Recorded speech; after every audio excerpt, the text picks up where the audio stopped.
All right, there we go. How's everybody doing today? I'm gonna open my chat section so I can see you guys a little bit better. All right, welcome. We're just gonna get right into it, and everyone can just join as they get here. Okay, so hello, welcome. I am Dr. Cami, and today we are talking about mastering motivation, time, and energy. I got into what I do about almost 20 years ago now. I have been working with people on, making sure that they feel better in their mind and their body and improving their quality of life. And a lot of my acupuncture practice has been listening to people coming to me and saying some kind of variation of, I've tried everything. I don't believe in this, but I don't know what else to do. And so my take on that was explaining the physiological responses of acupuncture and how it works on a biological level, and trying to take away that belief piece, which is a challenge because Chinese medicine uses language that we don't use in the West. And so when you hear words like qi and shen, it becomes like, well, if I have to believe in this to make it work. And that's not really the case. So if you're curious about more how acupuncture works, you can go to wildrootsacupuncture.com. In the acupuncture section, there's a video on more of that. So, excuse me, after about 12 years of doing that piece with acupuncture, I shifted my focus to all esoteric practices and how they influence and change the mind and the body, and how those things actually influence your reality. Like, can you change your reality by changing the way your brain and your body work?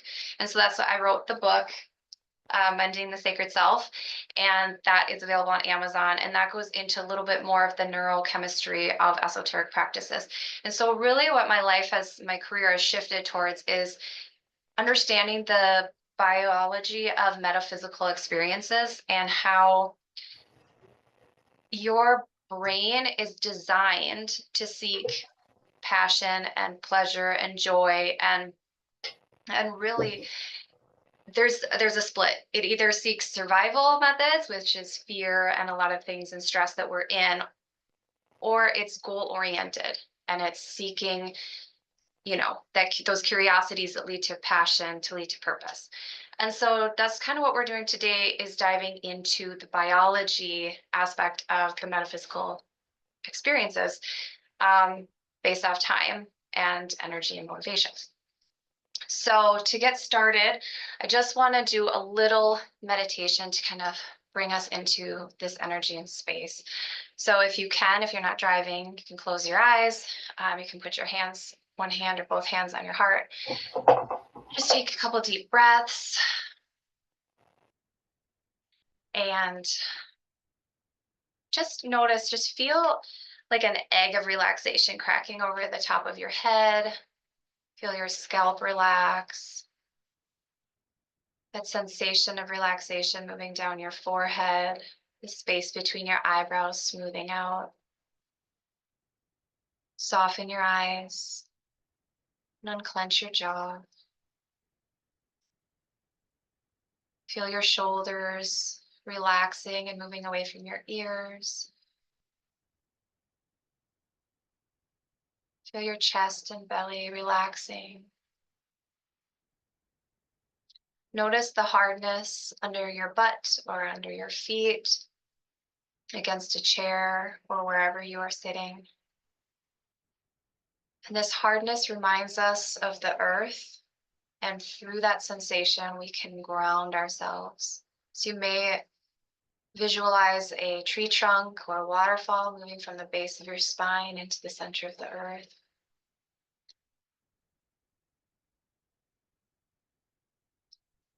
And imagine and think back to a time in your life when you felt so proud of yourself. You accomplished something hard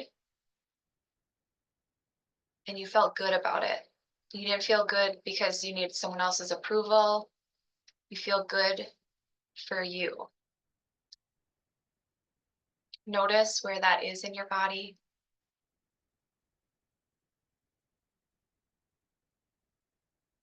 If you could draw it, what would it look like? What colors does it have? And then take that sensation and that image and expand it throughout your entire being. So you can think about in your mind's eye, your mind is just loosening its grip on it and you're just letting it just build and expand out. And with your next big exhale, we can open your eyes and come back to this moment. So I love that exercise because we've all unconsciously moved through some tough stuff. We've accomplished things, we've been successful. And this lecture and the coaching that I do is teaching you how to do that on repeat. So there was a global study done by the father of positive flow psychology, Mihai Csikszentmihalyi, and he went all over the globe and talked to people and was asking them questions like, describe to me times in your life when you felt your best and you performed your best. And across all answers were pretty similar.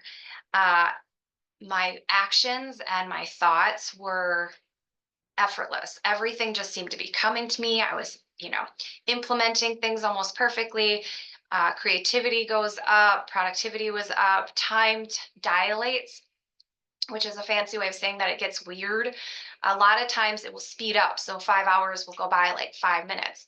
And sometimes it will freeze frame and slow down, like if you're in a car accident. But most of the time it speeds up. And this was interesting because on a global scale, these were the answers they were getting, which made it definable and measurable and also universal. So when we're talking about flow state of mind, that is the biology of our highest performance. And what's amazing to me is you can probably think back to a moment when you were thinking of your success stories and when you felt most proud of yourself, you were probably in a flow state. And I just think that when you have something like that, that's a biological right for you, like you can hack that and then sky's the limit. So when we're talking about that flow state of mind, we're talking about spiritual time. There's different concepts of time, and the neuroscience of behind this is pretty amazing. So I am going to shift quickly to share my screen with you guys. Gosh, I've got way too much stuff open up here. Okay. And let's just dive into the visuals of this. Like, I think visuals are great. So you can think about uh, your flow state and when you felt all of those things. But if we can put it into an objective visualization, it's pretty cool. Okay. So I can't see chat anymore. So I hope you guys can see my screen. So when we talk about flow state, we're talking about a triangle piece. And why we talk about it from there's three phases of that, right? So you get the inspiration to do something and you get the motivation, you get the few steps and you like start taking action. All right. So that's one side of the triangle. Then the natural phase is to hit walls and to feel stuck. Now, a lot of times people get stuck in the stickiness, and they don't know how to get out of that. And that's because that mindset of fear or limitations of feeling like I want to say write a book, but every time I sit down to write, I can't, nothing comes out. Writer's block. Okay. The next phase of this is where we get a lot of unconscious stuff happening. This is where you have inadvertently stumbled into the third phase, or if you know how to hack it, you're getting into that. So let me give you an example. You are working as a coder, you're working in tech and you're writing out codes and you hit a wall. You can't get further. You're stuck on a problem. You don't know what to do. So you get up and you get a drink of water. You go for a walk around the block. You could even let go completely and go play basketball, anything like that. And suddenly that next aha moment shows up and you know what to do and you can get back to work. That is what we're talking about with this triangle. You've got your action phase, you've got your friction phase, and then you've got your surrender phase. So this last bit is when you get up and you walk away and you mentally and physically put it aside and you do something completely different. It's called the recovery phase. And when you're doing this actively, the next step will pop in and then you get the next piece on where to move to. Now, I like to note that TV does not get you into recovery phase. This is something you want to be working on as far as like moving your body, being proactive with acupuncture, bodywork therapy, sauna, that kind of stuff. So that's flow state. And so that's once you can hack this, you can understand when friction is coming and it's not as scary. That's stress. You don't have to be stressed about being stressed because you know it's coming and you know how to get out of it. Okay, so our next aspect of, oh wait, sorry, I'm trying to put this on. There we go. So our next one is going to be looking at chronological time. So the second aspect of time that we all live in, how we interact with each other, is going to be on a chronological basis, right? So this is time moving forward, it's minutes, it's I'm going to work for you from this time to this time, that kind of thing. Okay. So as we have these goals, we've got these dreams, and as we start deciding what we want to do with them, our thought process moves through time. We can move into the future to plan, and then we have to implement it chronologically. So that's the aspects of time. So the way that we plan out and implement is our line of mastery, I call it, or line of supervision. Okay. And it's going to look a little ski-wampy because we go all over the place when we're planning things out. We're going this way and that way and over here, and then we're going to go that way until we connect back to the beginning. So this is how we plan in our minds, right? We have these steps that we want to do and like how we see it moving forward and how we see the vision of it coming together. All of these points here, there's 9 points, and they're all specific action points. And we fill this in together based off of, well, they're fixed points, so they have like their categories, but we fill them in as far as what we want to do for the action piece based off of your personality, your interests, and your goals. So we fill this out together, and then this is your map. This is your map and your compass. You know what to do, when to do it, what's coming, where are your motivators, and you just have this whole system that you're hacking. All right, let me stop sharing this now. This is an Enneagram. You can look that up. You can go on my website and find it. Usually you're going to see it explained as a personality Enneagram. This is completely different. We're using this. It's called the Master of All Systems, and you can put into this system whatever language works for you. Actually, I'm going to bring that back up because when you're looking at this triangle piece again, notice how those action points relate to the triangle that we talked about. Now, those points tell us what aspects of flow which phase of flow that you're in and how you can move to the next phase. Okay, so we can talk about this as far as neurochemicals. We can talk about it in a sense of like magic. People use this to talk about different like white magic and kundalini. That friction line is going to be all your fear-based stuff like politics, all that stuff. It's all fear-based, and then the red line or the surrender line would be like tantra, and that letting go completely, which is pretty powerful stuff. So when you're moving through all of this, you're starting to see that even when things are hard, when there's friction, that's actually part of the flow, and it's a gift. And you're just constantly moving forward. You're failing forward. You're getting there. It's very powerful. Okay. Um, Now when you're in that mindset, you start to feel like all aspects of life are a gift, even the friction piece. And you're starting to come back to the next round. As you move through this, you come back to the next round with renewed vigor, with love of life, with this. I say it's like a Tantra lifestyle. And Tantra is not necessarily the free for all sex that is perceived in the West. It is a piece of that because it's a philosophy based around oneness and feeling like one with all. And when we feel one with all, it happens because our energies blend and mix. And this happens very easily with sex. It also happens with babies. That's why they want to lay on your chest. They lose their sense of self with you. And if you can lose your sense of self, you lose your sense of fear a lot of times and stress and friction.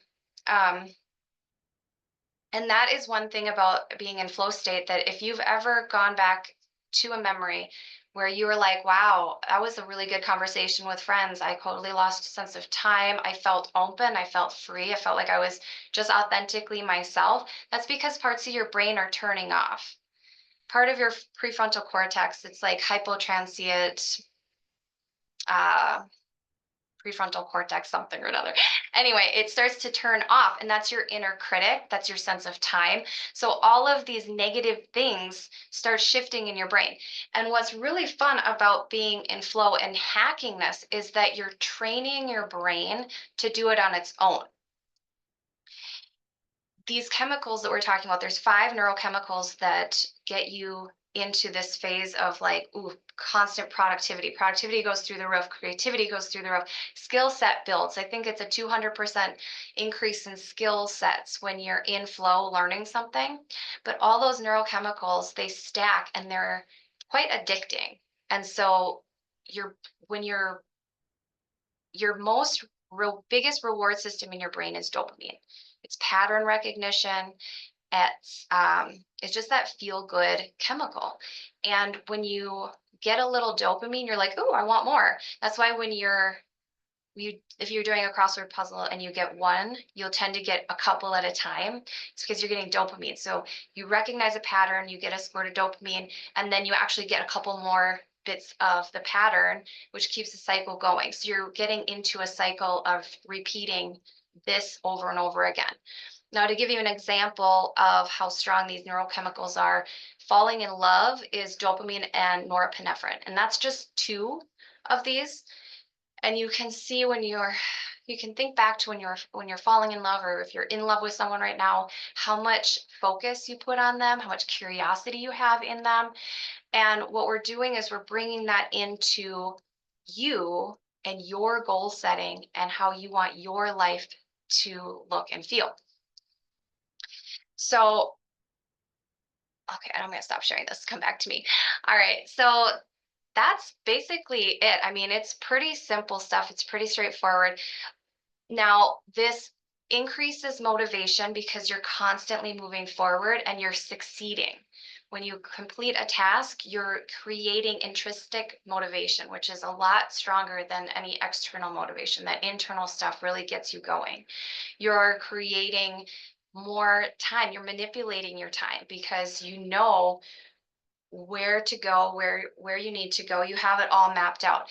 The other piece to that with the chronological and how to implement is that there's something called chronobiology. And there's 3 types of people depending on how you are and who you are. There's times that are best for you to be working to get your brain into this flow state. So if you feel like you've got a lot of friction going on, you might be trying to work and do your goals on a time that's not really working with your biology. So there's that piece as well. And as far as hacking energy and time, I want you to take a moment to think about your favorite life hack. Like, what's something that you're like, oh, you got to try it this way. It saves so much time. It's so much easier. I I love watching how to cut fruit appropriately. Like I just watched one on how to cut a pomegranate and it was like, oh my, I had no idea. But imagine the time you save when you start bringing these little hacks in, and you've been doing these. You've got your favorite ones for life. Now you can start to do it for your overall arching goals for life as well as your daily goals, and you can just apply it in all kinds of um, in all kinds of ways and functions. So that was pretty quick and to the point. I was trying to keep this under a half hour, and I think I succeeded. So if anyone has any questions, you can start putting them in the chat, and I will just quickly talk about Sacred Mindset Coaching. So the coaching program that I offer talks you through all of this. We're going to map out any goals that you have based off of that map that I showed you. We're going to fill in the action points based off of your personality and your curiosities. Now, I tend to use human design for this because it gives us insights that we're not aware of about ourselves. Some of the stuff that's you is not a negative. It's not a trauma or something that you need to fix. Sometimes our flaws are create our flair. All right. And so human design really breaks that down. And so we can utilize that to just give us extra pieces on how to make this uniquely yours. The map and the compass are the objective pieces based off of biology, but your personality is what brings the fire and the fun. And so it's really designed for you. I am a spiritual seeker. That's what I use it for, is how to map out all kinds of stuff in that way. I also use it to create launches for the business. You can use it for, finding love, losing weight, whatever it is, we can put it into the system and map it out. There's 10 sessions with my coaching program, and they're each an hour long right now, but we can adjust that as we go, and we're just mapping it out. I'm going to walk you through each one of those points. There's 9 points on the map, but I like to do 10 because it's not taking you from start to finish. I want to take you from start to start. And once you learn this, you can implement it on your own. Having that visual, learning how to draw that out and map your goals, it's empowering. My job is to put myself out of work with you and to teach you how to do this so you can take it, and then you can take your world wherever you want to go. It's really, really fun stuff. Okay, so no questions. So I'm going to assume that this was straightforward. You guys got it all. If you have any questions moving forward, feel free to reach out, and I will see you soon. Thank you guys for coming to this. Okay. All right. Bye, guys.